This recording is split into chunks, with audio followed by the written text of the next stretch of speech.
Hey everybody! I don't know if you can see it right now. You stand up a little bit. I'm wearing one of my musicians on couches drinking coffee specially advertised hoodies. These are $40.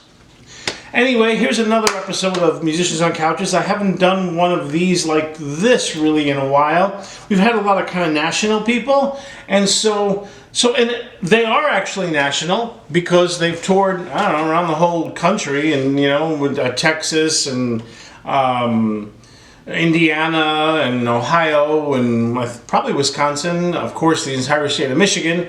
They're from Kalamazoo. They're your band, Kalamazoo. It's Crossroads, and I know really, maybe they're not exactly the founding members, but as far as I'm concerned, Lester and David Allemang, they are Crossroads, because a lot of other musicians have come and gone in that band, but they are the two staples. They are the two staples.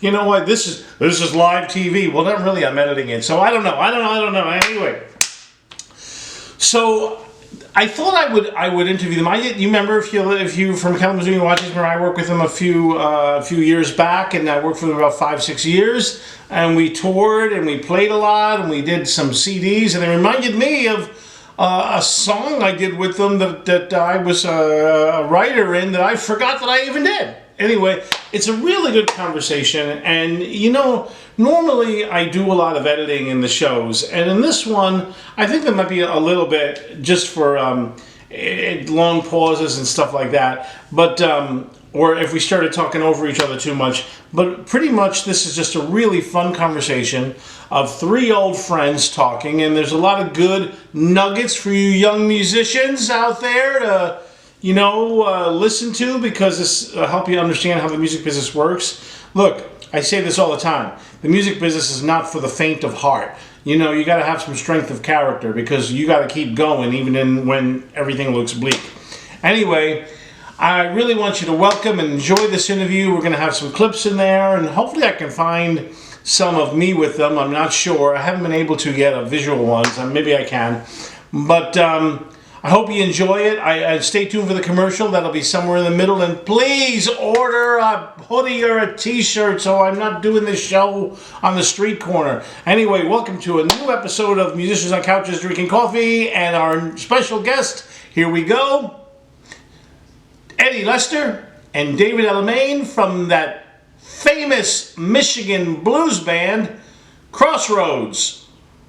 We have been in this area for over 18 years, and we've been around a long time, and pretty much kind of like I guess you'd say a foundation for a lot of the groups, that have been here. I mean, we've fostered kids to go on to other bands. Rotated through. The guitar player and myself have been together the longest. We've been together about 8 years. It's been totally excellent. I've always had a good time here. They've always treated us really nice, and it's just been fantastic. Well, what you're going to see from us is a variation of all types of blues. We play the full spectrum. We play from funky to low-down Delta blues, so you'll hear it all.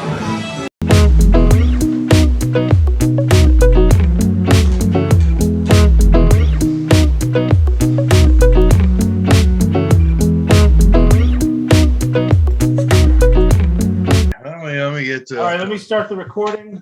All right, the recording. What's up, man? All right. So first, I got to welcome you to Musicians on Couches Drinking Coffee. That's the name. Well, I got water right now. I had my coffee a little earlier, so I spent the cup now. But yeah, so did I. Yeah. So you're in good company. We've had people like Mark Farner from Grand Funk. We had cool, who's the drummer for the Monkees for years and years. Yeah. Oh yeah.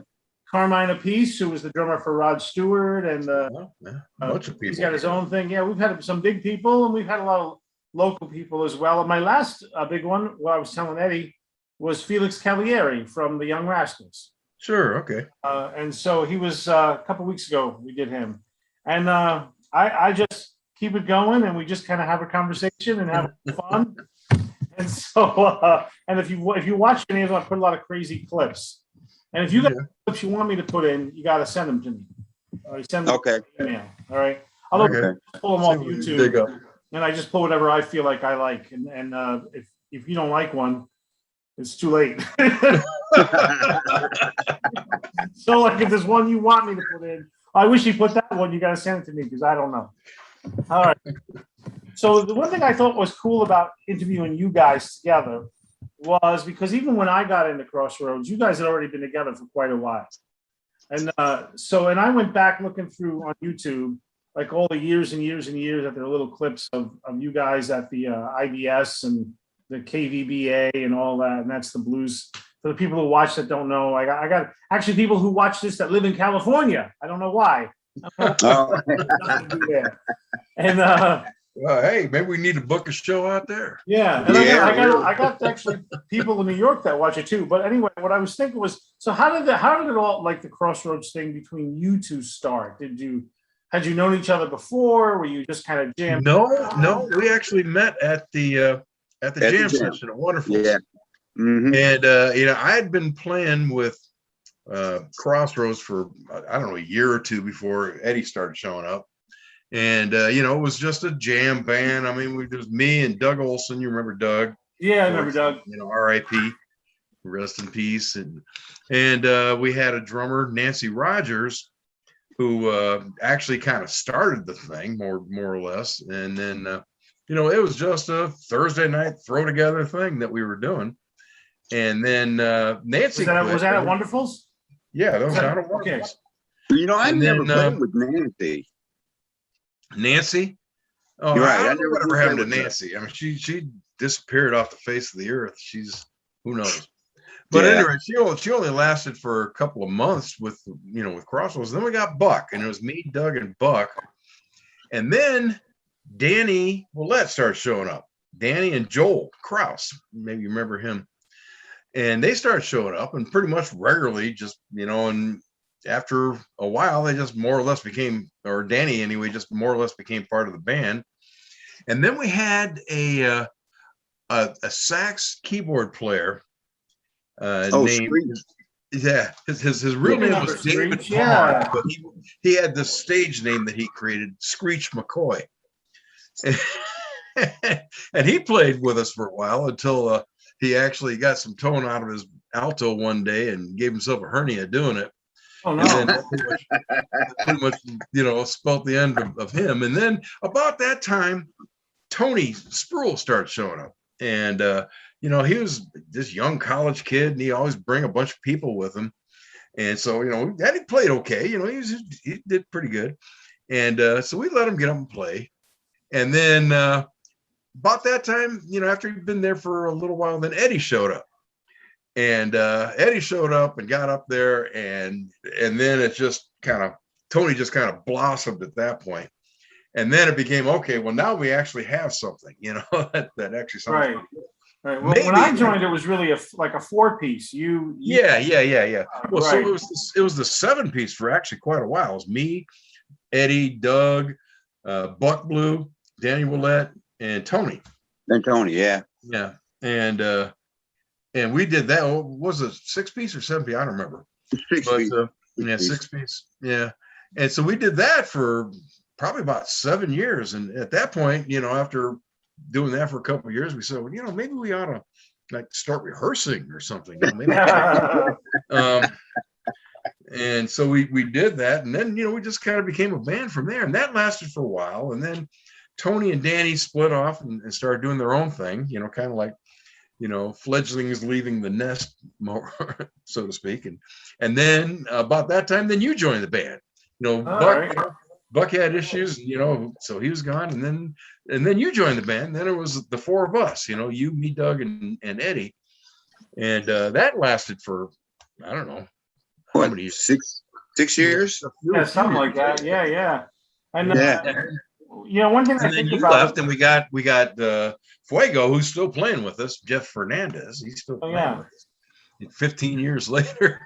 The thing I think about with bands is, some kind of longevity, and that the Beatles couldn't do it. A lot of material, but they had 8 years, and then they were, so many bands, they last for a little while, then they go away. And especially at our level, where we're, obviously we're not playing Shea Stadium and places like that.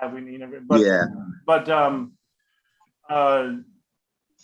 bands go and come, like tons of them, and then it's even in the time that I think it's we don't know what else to do. Yeah, What we'll else just we talk gonna about do? that before you can. So we just keep going. Eddie and I were And, just talking about that Yeah. Yeah. pandemic. So, It's just awful. Yeah, and we've been through a bunch of bass players, probably more bass players than anything. Well, And then we've been through quite a few drummers too over the years. So, but Eddie and I, we just okay, well, let's learn these songs again. With this new player. yeah. Well, so then the next question comes: when did you guys start? And Eddie, you came with a lot of your own tunes, but when did you start writing together and really working on writing? Because then, for a while it was cover material, but then it became more original material. Actually, it was a lot of original material right from the beginning. I've always written tunes. Well, until recently, I haven't written that many, but over the years, I've always written tunes, and Eddie's always had some great ideas, and so I'd come and say, well, here's a pretty good groove. What can you do with this? And before you know it, he'd have some words, and we'd have a song. So Yeah. Right. And Yeah. Remember that One Red Shoe, Glenn? Oh, I haven't thought about that song in ever. Oh my goodness. I gotta, if you guys have a clip of that or something, or you have a audio of it. It's on our Reverb Nation page. If you go to Reverb Nation / Crossroads, the Resurrection, all that music is on there. And One Red Shoe is on there. And that song actually turned out pretty good. Yeah. You wrote, Glenn. Yeah. I forgot turned out that I even great. did that song. Not in my memory anymore. And I think we actually wrote that together. We wrote it in Memphis, man. We wrote it in the van. I started with some words, and then you and I were like going back and forth with the words, and and then like pretty cool. It's a cool song, though, man. I mean, the way it turned out really good. The production on it turned out really good too. So. So are you guys? The words are weird as hell, but yeah. But Glenn understood what the words meant, and right. There was a personal connection there. Yeah.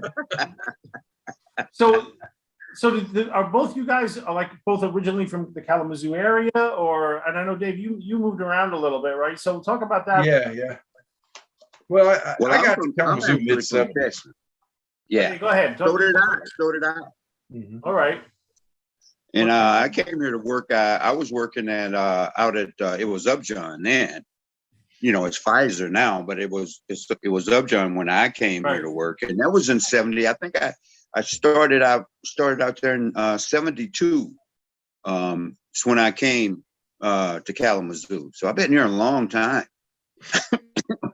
Yeah. Yeah, for me it was mid-70s. I started, with a job with Mead Corporation. There's sort of an in-between semesters at school kind of thing. And then that just sort of turned into a permanent job that lasted for about 18 years. And, and during that time, of course, I got ingrained in the music community around Kalamazoo. And, so met a whole bunch of people that I still know. Right. Well, those that are still with us, so. Yeah.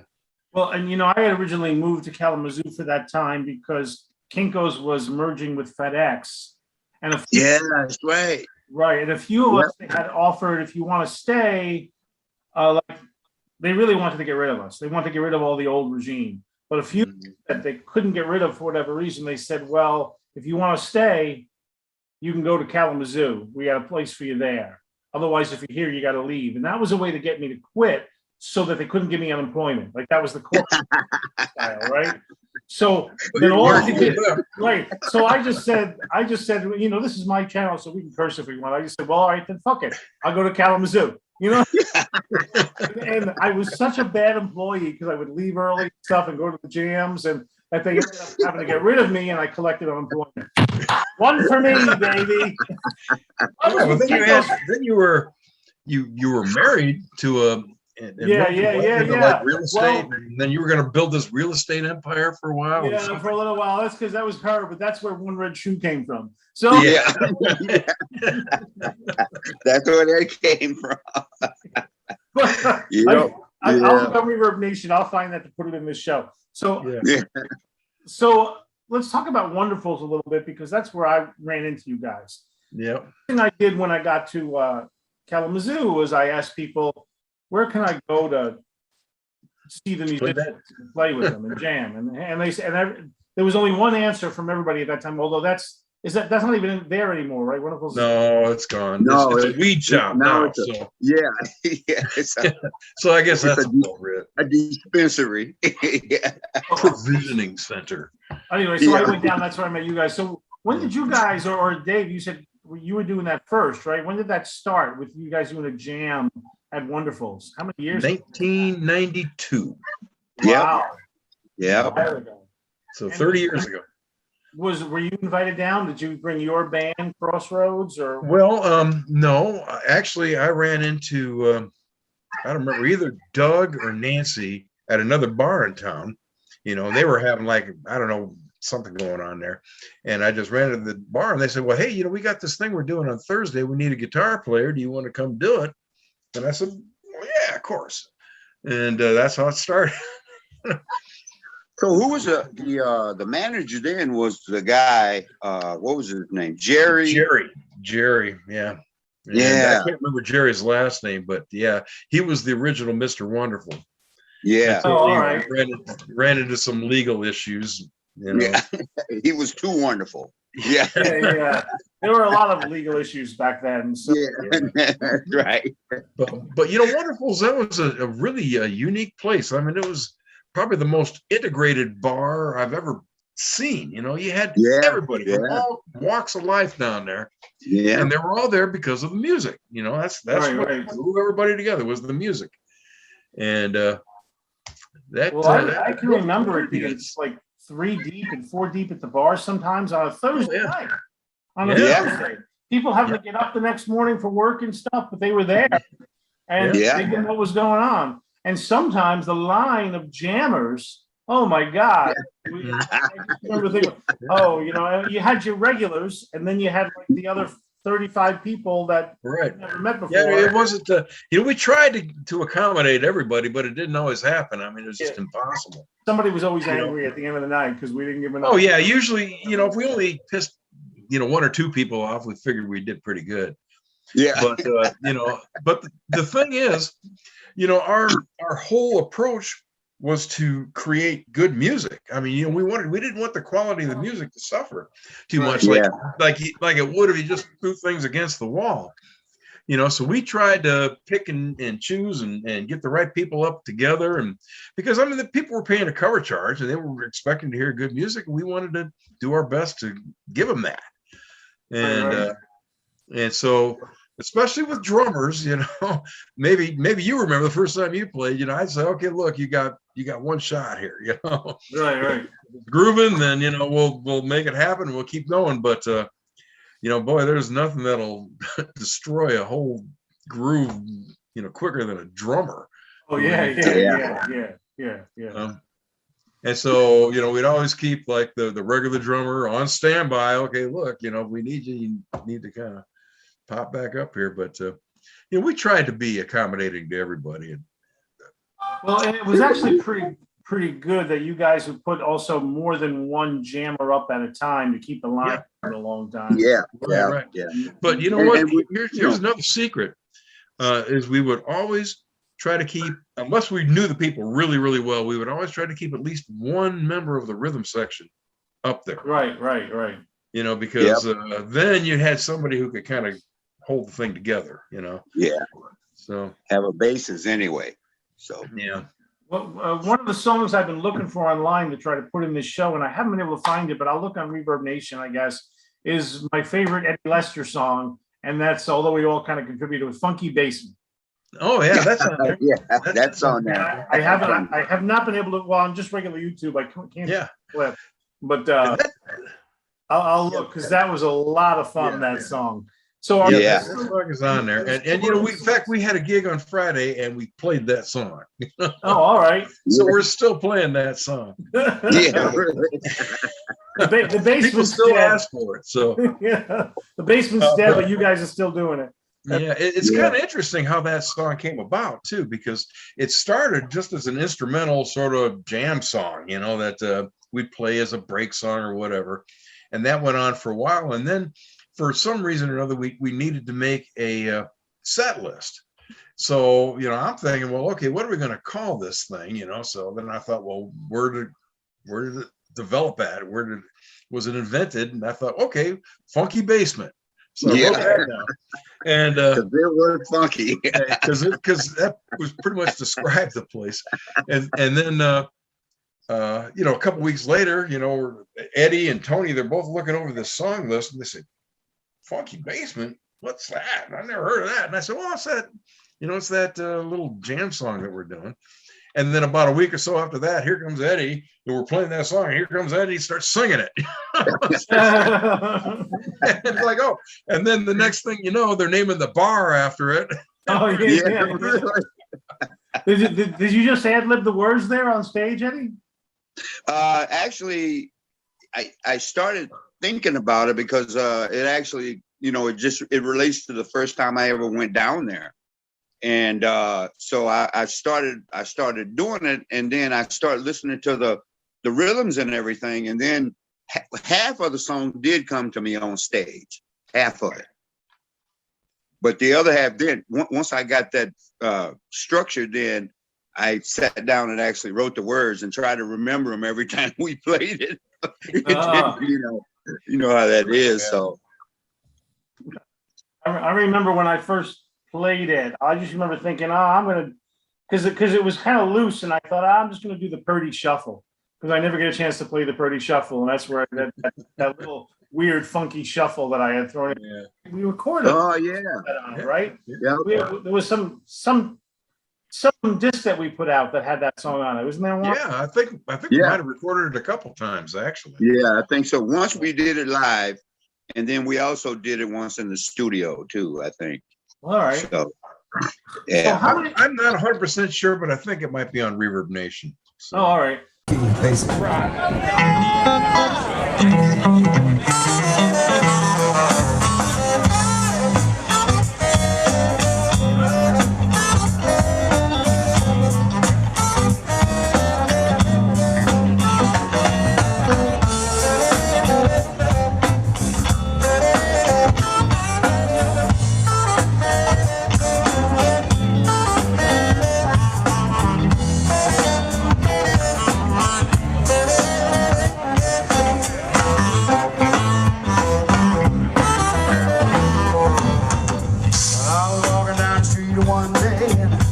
Kalamzoos and I was walking around, I didn't have very much to do, no, baby.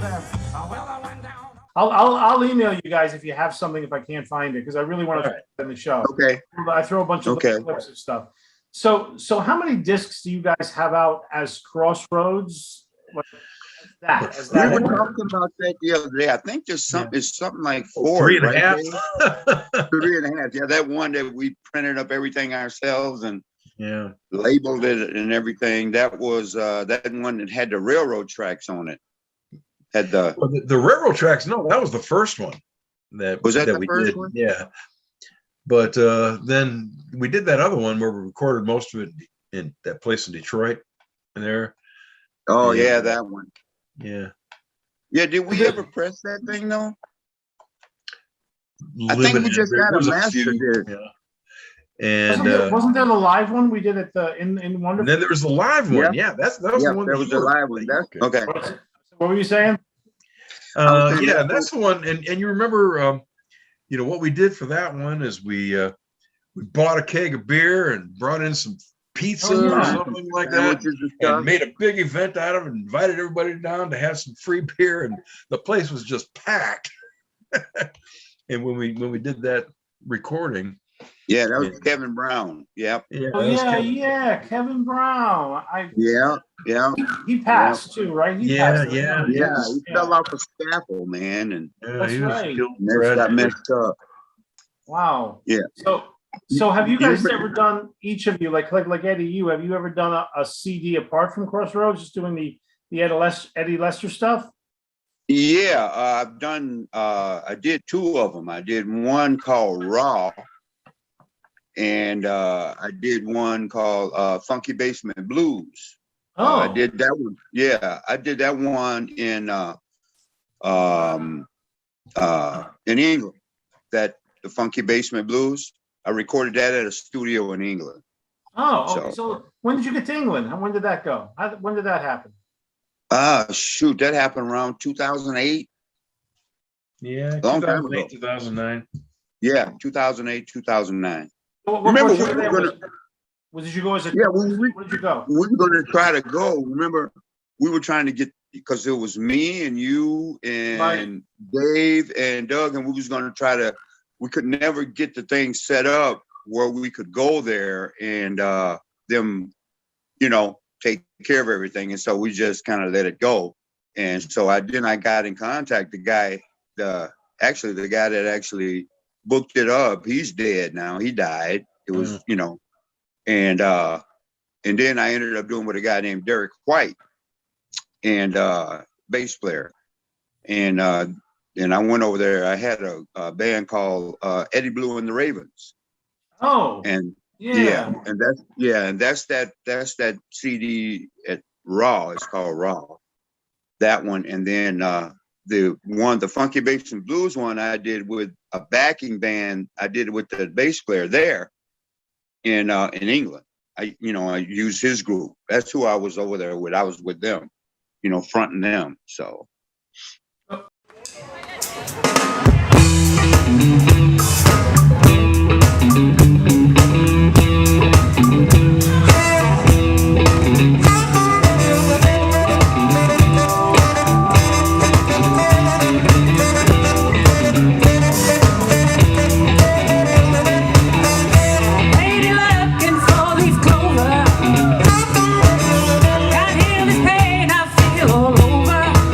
I wanted to ask you, Eddie, because you're both not only a really good sax player, but you're also like one of the best vocalists in the state, as far as I'm concerned. Just what you got to. Well, thank you, man. I appreciate that. Yeah. Thank So, do you consider yourself a vocalist or a sax guy, or how did you start? Did you start doing singing, and then you said, "I'm going to do this for a while," or how? Well, I always did sing because growing up in Texas, I was like in the choir. My mom played piano for the choir, so I was in the choir, but I wasn't doing blues. I was doing spiritual music. So. Well, they're pretty close and together. Those two things. Those two things. Yeah, they do. Close together. They really do. They fit together really good. So. Yeah. But I consider myself pretty much. I just considered being a front guy, and whatever the front guy needs to do, that's what I do. I don't call myself a vocalist. I do call myself an instrumentalist though, because I play saxophone. But as far as being classified as a vocalist, I wouldn't say that. I guess I would tell people that if they need somebody to do that. Right. Yeah. Well, Yeah. I'm definitely gonna highlight some of your vocals on this show, because I just think they're the coolest vocals in the world. Whatever. Well, thank you, man. I appreciate that. I throw about. I usually throw like 20 seconds. Hopefully, you don't have anything on CD Baby, because they get me on YouTube. They come after me. Oh, do they? Did they? Yeah, it's okay though. So like the way this whole thing, everybody has to share it, and I'll put a little commercial. Yeah. Oddly enough, musicians on couches, people actually like this show. Like Mark Farner's, one of his videos is now up to 9,000 views. And, Oh, wow. we're actually watching this, and Carmine, he's up to 3. And so I started doing T-shirts and hoodies and selling this. And that's what I'm doing, right? Because I'm not making any money playing gigs anymore, right? That's so, thanks to COVID. Yeah. So I do this to kind of help make ends meet, and I put little commercials in, and when people share it, They get online, they order their shirts, they Venmo me the money, and I send them there. Matter of fact, Jeff Caron, you know him, C-A-R. Oh, Jeff Caron, He just ordered a bunch. I'm sending a bunch out to him. So he's been following the channel. So you'll see. Yeah.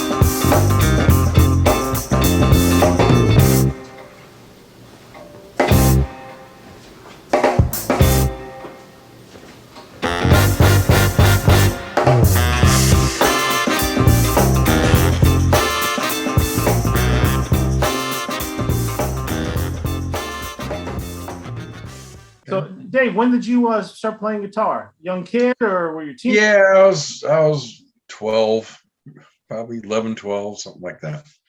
And what got you into it? Like friends or family or? Well, I like so many young guitar players or young wannabe guitar players. I saw the Beatles on Ed Sullivan. I said, I want to do that. Look at all the chicks they're getting. So, because it was, about the time, I'm like, yeah, that looks like a pretty good way to, to make things happen. So I did, and that's how it started. And of course, it became much more than that as I went along.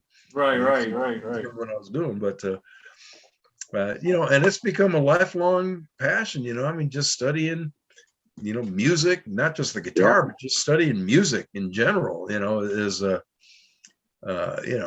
more you get into it, the more you realize there is. Yeah, to know. That's right. That's true. That's what I like about music is you're never done climbing the mountain. No, that's true. That's true. You always got a ways to go. Yeah.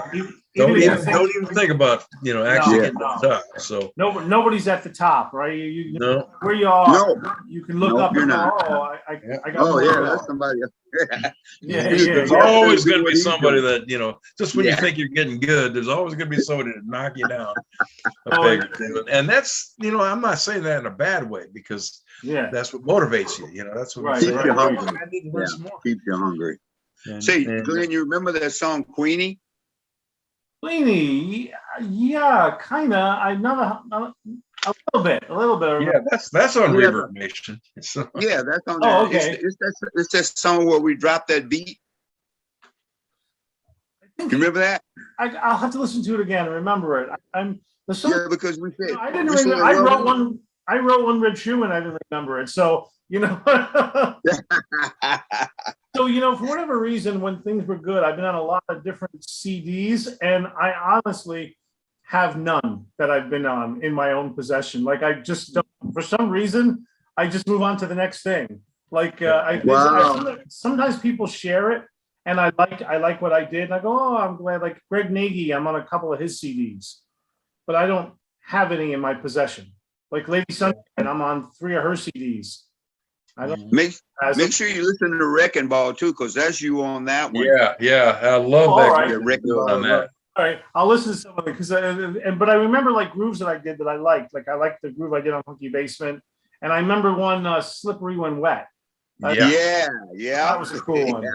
And I just remembered One Red Shoe. Like, oh yeah, there was like a cool like train thing at the end or something that was cool. Yeah, we did. We did. It had like a couple of the changes were really adverse, like kinds of things, it had a couple of rhythm changes in it, and some rhythm changes. It was actually quite a good song, man. I mean, it was produced well.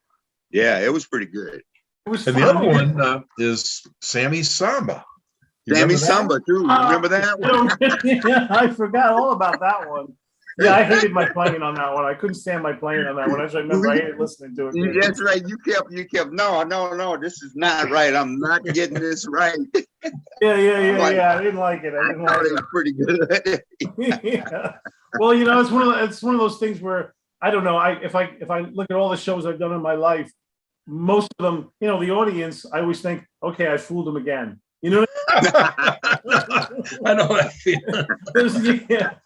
There's like maybe 2 or 3 shows in my head that I go, okay, I like what I did on that one. Usually I leave the stage thinking, as long as nobody knows how bad I suck, I'm okay. So, I mean, I think that's how like musicians we keep going. I never look at myself. I don't think you can talk about this too. That oh yeah, I'm a badass or something. Like I never think of myself that way. No. But you know what? Other people do, Glenn. I can attest to that. Other people do think you're a badass. So. Oh yeah, but even like for you guys, I mean, you feel that way when you're on stage, like even with like I tell my students all the time, I don't listen to the people that praise me, and I don't listen to my critics. Like I look in the mirror and I know what I have to work on. That's it. That's it. Right? That's it. Because the people that love me think that everything I do is great, and so they don't know what they're talking about. And then the people that hate me think everything I do sucks. So they don't know what they're talking about either. Right? Yeah. So the only person I can really listen to is me, because I know what sucks about me and what's good. Mm-hmm. Yeah. And when you do good and when you don't, you know that. Right.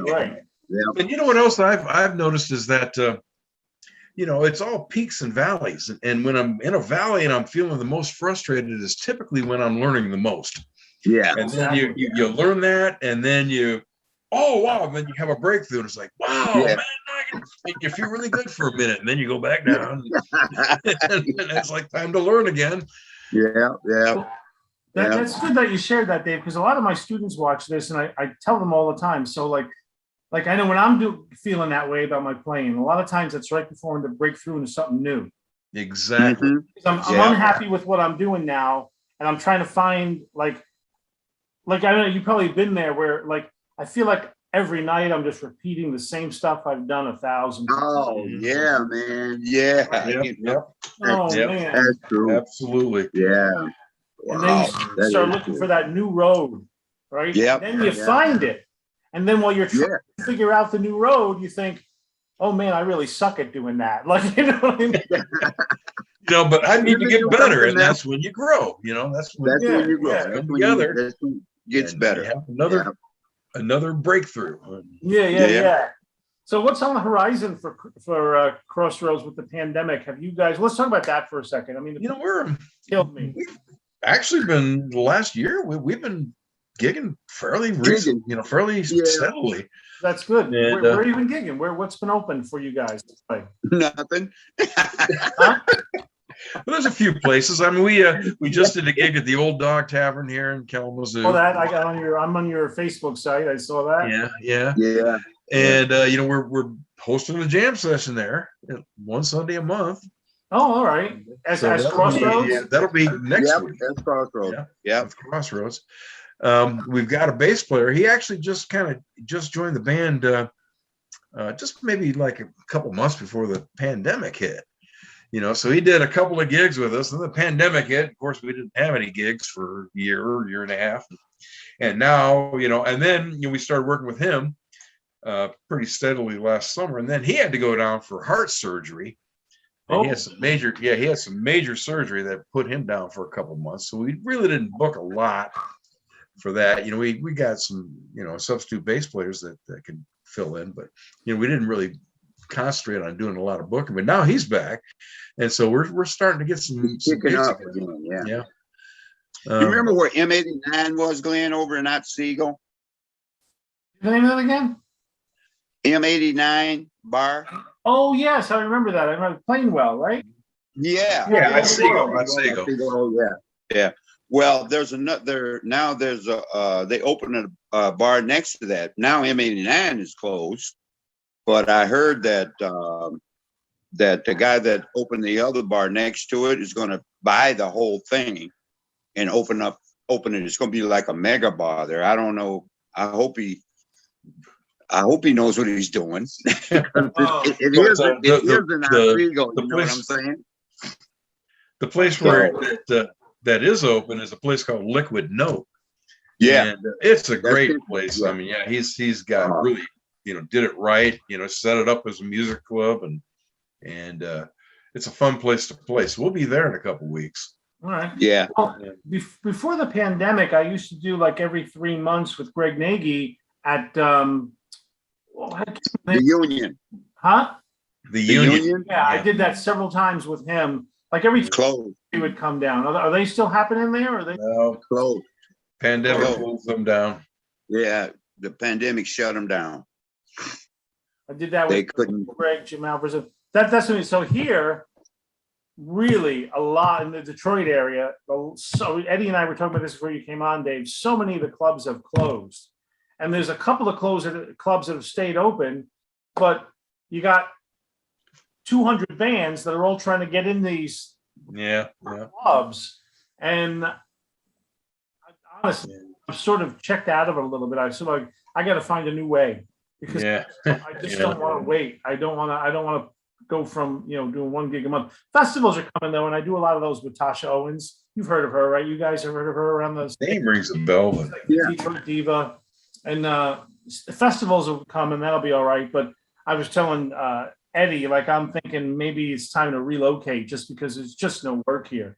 Nobody. I'm not sure there's work anywhere. I mean, there might be, more work in some, bigger places like Nashville or Memphis or places like that. But we're saying that I bet you could probably get if you're a very good musician, you in places like Nashville where they have studios, quite a few studios, you can probably get studio work.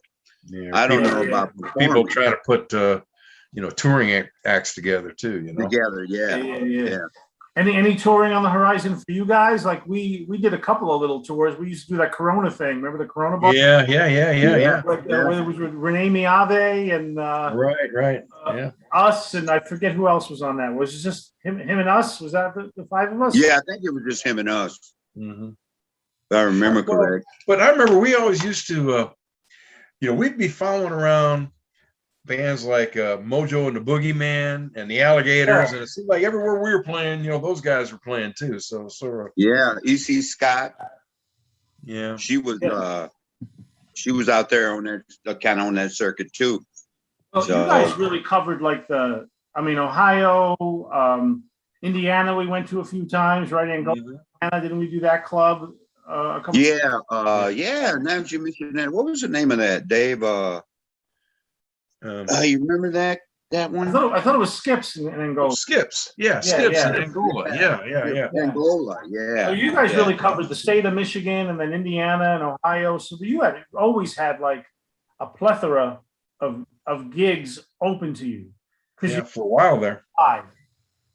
And that's where I attribute, your longevity, because if you're in the western part of the state, almost everybody I've ever mentioned you guys to, or the name Crossroads, they've heard of Crossroads. Wow. Or that's cool. They've seen you in either Flint or somewhere, because I don't think there's a city that you guys haven't played in Michigan at this point. I don't think. Yeah, there's I'd be hard put to think of where we might, if we haven't played this because they didn't have a place to play. Yeah. I mean, I didn't know there was a place called Paw Paw until I played with you. Yeah. Right. Who's the guy who named that city? I Two paws, right? I don't know. I would have pressed that name. I would have found another name. That's different. And what was that guy that was the winery we used to play? St. Julian's. That's the one. St. Julian's. Yeah. St. Julian's or Warner's. Are they still in existence? Are they still with us? Yeah, they're still around. Yeah, they're going through everybody's going through that whole big change thing, You remember we used to play down in Francois? Oh yeah. Yeah. Falling dances. That's what you call it. Yeah, what do they call it? home of the falling dancer. Oh yeah. Falling dancer. Well, that became the Inevitably, somebody trip over our monitors or something and wind up on the every floor. time. Well, after Wonderfuls had their problems and we had to leave there, we went to Francois for a while, and Yeah, we played at Francois a lot. yeah. They had good food. Yeah, they had good food, and their drinks were really expensive. They made us pay. Yeah. Are they? We go down to the green top there, and on our break and slam 2 or 3 shots, and we'd be good. So it usually takes me like 2 weeks to edit this up and put it together. So if you think out a few weeks, tell me about what gigs you got coming up. Like not now, but 2 weeks from now. In 2 weeks we're going to be at the Liquid Note. We talked about that, and at Seagull. That'd be my great place. Playing on my birthday night. Yeah. Oh, all right. What's your birthday, Ed? What's your birthday? What day? February 18th. 18th. All right. Look at the calendar here. I know in March. When is it? The 12th of March, we're going to be in Lansing at a new place never played before called Urban Beats. Urban Beats. Or the Urban Beat or something. I've played there actually. That is a very interesting place. Yes, I have. It's cool. It's a cool place. How old is that place? Has it been around a while? Under some different ownership. And the guy who's running it now is a pretty cool guy. Terry. Yeah. I did it with a couple of different things. I did it with Greg Nagy, and then I did it with a Beatles tribute band that I had put together. Okay. And we sold tickets to our shows though, so I don't know how. That's what he was saying. That's what we're trying to do, but they haven't sent us a link for the tickets yet. So hopefully we get it soon. So hopefully he won't watch this, but you got to stay on him, or I'll edit it out. But you got to. That's what we found. I was running the Beatles tribute band, and I had to send like a cajillion emails to get him to. Okay, that's what I'm doing. Yeah. He will do it, but you gotta stay on him. So we're playing there then on the 18th. Is it the 18th or the 19th of March? We're going to be at the Tip Top in Grand Rapids. Grand Rapids, yeah, that's a fun gig. Yeah, that's a fun, fun little place there. And I did that with you guys a few times. I did that with Nagy too. So I've been fortunate where I have played in a lot of places, but always with somebody else, Yeah. And what I was talking about with Eddie was being a guy who is a freelance drummer. I always looked at, I always said I didn't join too many bands because I got commitment issues. I don't want to, I can tell them that. But you played with us for what, 3 or 4 years? Yeah, we did 3 or 4 years. But then we had so many incarnations, which made it like we had the double cross thing, which was like the with Michaela with Michaela was in that. Kingsley and Melvin. Melvin was right. I think Melvin was playing with us. But he wasn't in it long. Remember that guy that what's that guy named? He worked out at Eden. The dude that disappeared like for 3 or 4 days, and they said he'd been kidnapped. He was some kind of a spy. Oh yeah, I remember that guy. I don't remember his name, but I remember that one.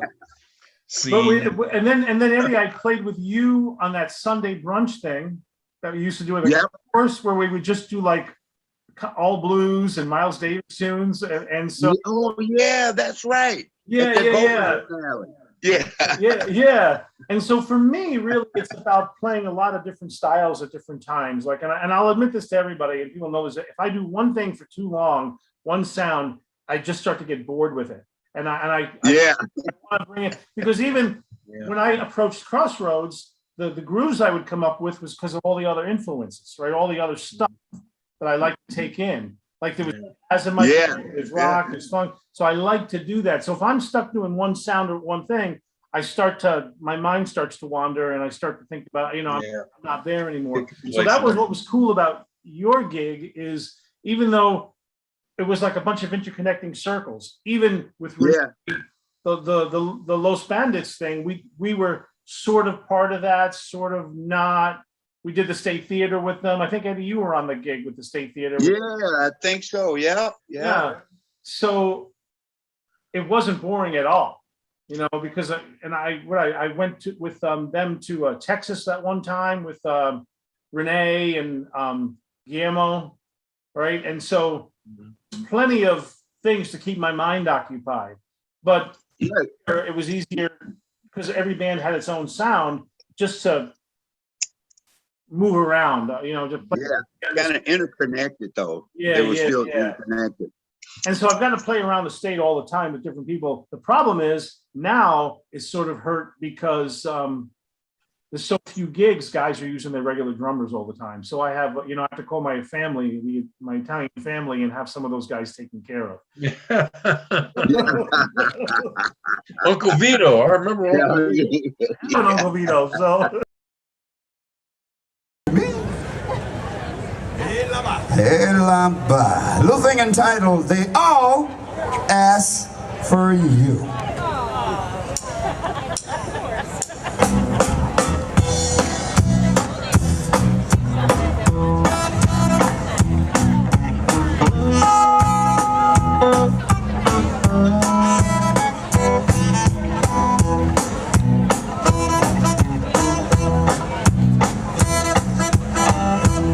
Red beans and rice, fish and soup, fish drippings, all those New Orleans things.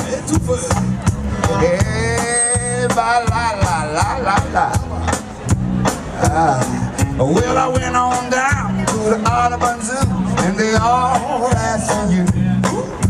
They all asked for you. You know, they even inquired about you. You know, I went on down to the Audubon Zoo, and they all asked for you. The elephants asked, the monkeys asked, and the tigers asked me too.